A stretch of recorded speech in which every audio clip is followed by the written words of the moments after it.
నేను నిత్యం అనేక రకాల వ్యవసాయ పంటలు అనేక రకాల గ్రామాలు తిరుగుతూ ఉంటాను. కానీ గ్రామాల్లో అభివృద్ధి అంటే కేవలం ప్రకటనలు మాత్రమే కాదు, ఫలితాల ద్వారానే మనకు నిజమైన అభివృద్ధి కనిపిస్తుంది. ఇప్పుడు గ్రామీణాభివృద్ధి కొరకు మన కేంద్ర ప్రభుత్వం కొత్తగా వికసిత్ భారత్ రామ్జీ చట్టం 2025 పేరుతోటి భారతదేశ వ్యాప్తంగా ఈ చట్టాన్ని అమల్లోకి తీసుకురావడం జరిగింది.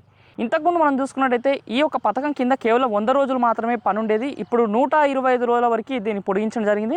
4 లక్ష్యాలని ఎంచుకొని ఈ పథకాన్ని ప్రవేశపెట్టడం జరిగింది. ముందుగా మొదటిది వచ్చేసి నీటి భద్రత, రెండో లక్ష్యం వచ్చేసి గ్రామ మౌలిక వసతులను ఏర్పాటు చేయడం, మూడోది చూసుకున్నట్టయితే జీవనోపాధి పెరగడం కొరకు గ్రామంలో ఎలాంటి చర్యలు చేపట్టాలనేది మూడో లక్ష్యంగా ఎంచుకున్నారు.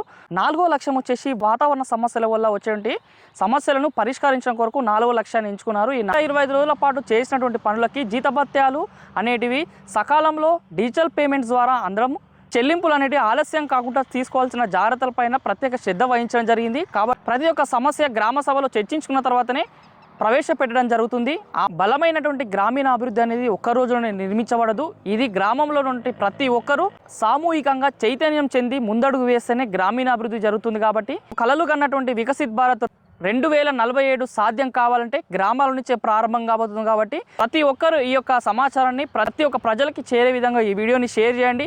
దీంతో పాటు మీ గ్రామానికి ఎలాంటి అభివృద్ధి ఉంటే బాగుంటుందో ఈ వీడియో కామెంట్ రూపంలో తెలియజేయండి.